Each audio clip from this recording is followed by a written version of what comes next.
The Wheel and the Butterfly, written by Justice4243, read by SunGuard. Chapter 5, Dan vs. Forehead Wound.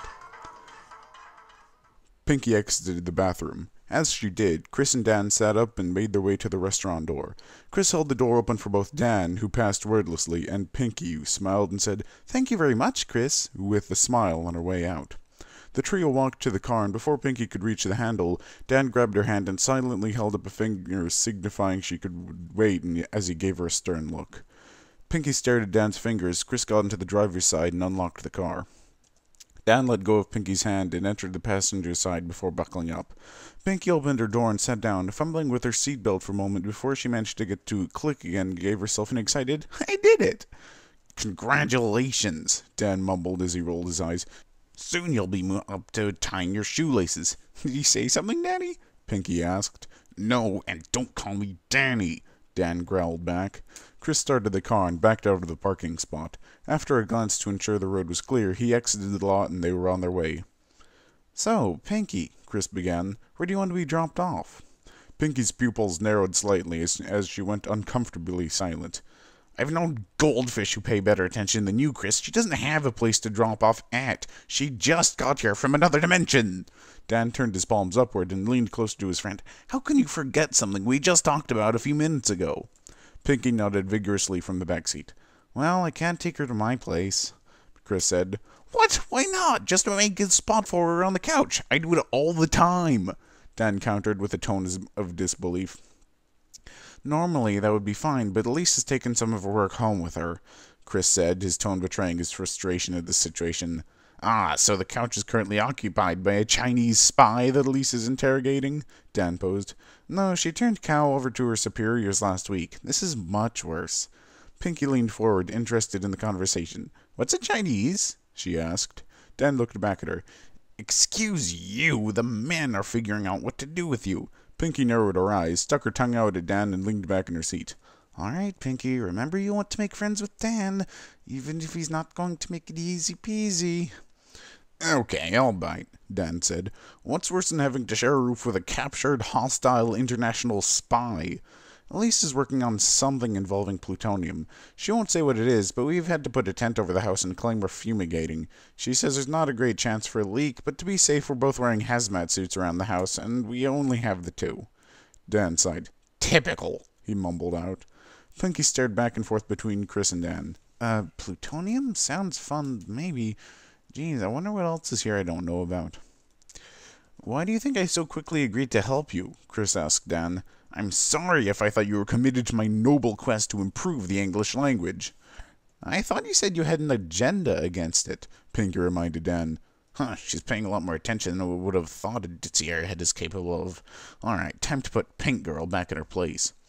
"I'm on a quest to burn the English language and raise it back, not unlike the mythical phoenix," he smiled. "A phoenix is a magical fiery bird that sheds its fiery feathers and burns up, reducing itself to ashes before igniting once again, emerging in its full fiery might over and over again," Pinky said with a smug sense of satisfaction. Dan closed his mouth and grimaced at her. "We have those back where I'm from. Oh, and they're not that mythical. There's quite a few in the Everfree Forest," she added. Dad sat back in his chair, his attempt at putting Pinky in her place having completely backfired. He examined the area the car was passing. "What? Chris, no! Stop the car! She is not staying with me!" "Well, where else is she going to stay?" Chris asked. "I don't care! Just not in my apartment!" Pinky let out an audible whimper from the back. "Hey, I have an idea. Why doesn't she try to rent the place next to your apartment? Didn't you say your neighbors just recently moved out, leaving most of their furniture behind?" Dan thought back to a night of a pile of electric guitars, a drum set, some amps, gasoline, and a bonfire raising high into the night sky as he stood from his second-story walkway and laughed maniacally. "Revenge is mine! I'll never have to hear that awful band play again or disturb my sleep." "Ah, memories." Tap, tap, tap. Dan looked out his car window to see Chris staring at him with a look that said, "Seriously?" Dan rolled down the window. "What? How'd you get out of the car? Where is that girl? Weren't we just discussing how she wasn't going to stay with me?" "Dan, that was over 30 minutes ago. You started laughing and kept laughing all the way here. I would have stopped you, but Pinky..." Chris broke eye contact with Dan and motioned as if he was introducing an invisible Pinkie Pie, also started laughing. She didn't even ask me what was so funny until we were both out of the car. Dan peered outside. Chris, no! She cannot move in next to me. End of story. Yeah, I think you already lost this battle. She was going over the paperwork with the landlord as I went to check up on you. What? She can't move in tonight. She doesn't have identification or social security number or... Your landlord said he was fine renting out to a pony girl and said he trusted her kind. Chris looked out into space. He also called me a bear guy. Man, tonight has been weird. Dan let out a sound of rage and frustration. Ugh, could this night get any worse? He asked the heavens. The heavens responded. Pinkie Pie bounded to the car window, enthusiastically holding up a set of keys.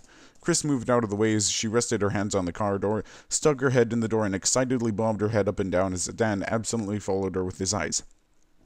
Hey, Dan, guess what? Guess what? Guess what? We're neighbors now. I know we're going to be best friends forever, and we'll spend so much time together. We'll play together and dance and sing. Pinkie's feet slid out from under her on the wet concrete. She hit her forehead with a very audible thump on the open car window frame on her way down. Dan actually changed his expression to concern as he heard her face slowly slip from the rest of the car door before he heard it hit the ground. Thump. With an instant, Pinkie was back up with an, I'm okay. She felt something warm and wet drip from her forehead, onto her nose, then down around her mouth. She felt her forehead and examined her hand to witness a hand full of blood, dirt, and gravel. I'm not okay. She corrected and slumped forward against the car door. Chris leaned down and looped his arms around Pinkie's, backing her up so Dan could exit the car. Should we take her to the hospital? Chris asked, his voice concerned as he held Pinkie up. So we can all spend hours in the emergency room waiting just so an actor in a lab coat can fondle her, give her a lollipop, and send her on her way? Dan held one of Pinkie's eyes open with one hand and moved a finger back and forth in front of it as Pinkie followed Dan's finger with her pupil.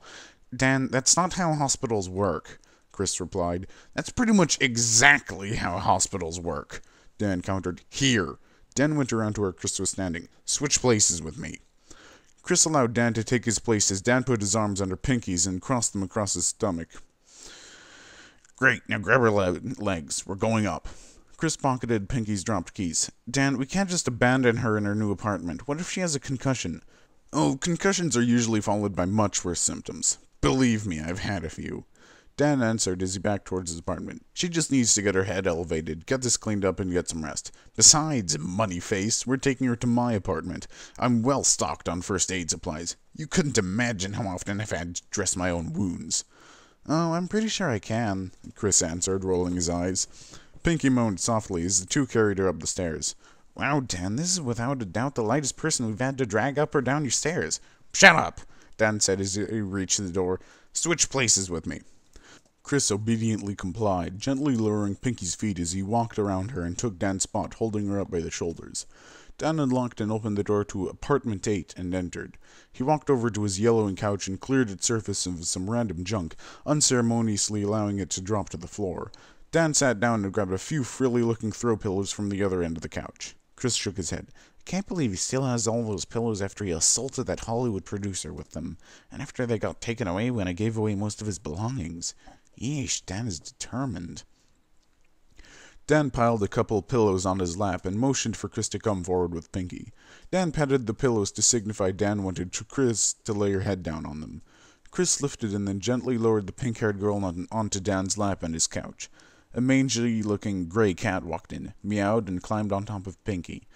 Pinkie meekly moved her hand to stroke the cat. Aw, nice kitty.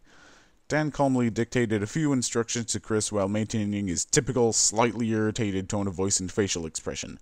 Go to my bathroom. In the medicine cabinet, you'll find some dressing pads, gauze, and a couple clean rags. Grab those, check under my sink for a bottle of Everclear, and my freezer for a prepared ice pack. Bring everything here, then open the cupboard above the stove, grab a can of the beef-flavored cat food, and feed Mr. Mumbles. Aw, what a cute name, Pinkie murmured as she scratched under the cat's chin, who mewed in reply. And you, Dan looked down at the girl whose head currently occupied his lap, stop bleeding all over the place. You're wrecking my nice throw pillows. So sorry, Dan, Pinkie whimpered. Thanks for taking care of me. Dan, you have about 24 of those, Chris called out from Dan's bathroom. So? Dan replied angrily. Doesn't mean I have enough that she can just bleed all over a couple. Chris sighed and continued grabbing supplies. He returned with medical supplies Dan had asked for, setting them on Dan's coffee table within his reach. Great, now go feed Mr. Mumbles. Beef flavor. Chicken liver was yesterday. Chris shot Dan an annoyed expression, but returned to the kitchen. At the sound of a cat food tin opening, Mr. Mumbles hopped off Pinky and trotted into the kitchen. "Oh, why'd you have to do that?" Pinky said, already missing scratching Mr. Mumbles. "So she doesn't claw my face off when you start screaming it. Step 2, Dan answered, dousing a rag in the Everclear. Pinky sniffed the strong smell of alcohol, and her expression turned concerned. "What step?" Without warning, Dan cupped one hand over her mouth and put the Everclear wetted rag over Pinky's forehead. Pinky's shrieks were muffled by Dan's hand as he cleaned her wound with the stinging alcohol. Chris shot back into the living room, looking concerned. Soon, Dan had finished and moved on to drying the wound with a clean cloth as Pinky began to sob gently. "Oh, don't be such a baby," Dan commented. Pinky tried her best to stop crying and held back her tears. "Dan, was that really necessary?" Chris asked. Dan said nothing while placing a couple dressing pads on Pinky's forehead. Followed by the ice pack, Pinky gasped at the chilly ice pack, but it did numb the pain a bit. "Hold her head up so I can bandage these in place," Dan said. Chris complied, and Dan wrapped the gauze around Pinky's head a few times, holding the dressing pads and ice pack in place. Finished, Dan motioned for Chris to let the girl's head down. "Thank you, Dan," Pinky managed to whisper. "Well, it has been fun and weird, but I'm getting very late and I must get some sleep," Chris said in a chipper tone of voice. "What? Chris, you can't just leave me here to take care of her all by myself," Dan insisted. "You seem to have the situation well in hand." "Oh!" Chris reached into his pocket and tossed a set of keys on Dan's coffee table, or rather the crate that served as Dan's coffee table. Pinky murmured an apology to Dan. "Chris, come back here," Dan demanded. "Sorry, Dan, I have to get back, suit up, and get some shut-eye. I will stop by tomorrow to make sure she's okay." Chris stopped for a second, turning around and put a very serious expression on his face. "And she better be okay, Dan, I mean it." "I promise nothing."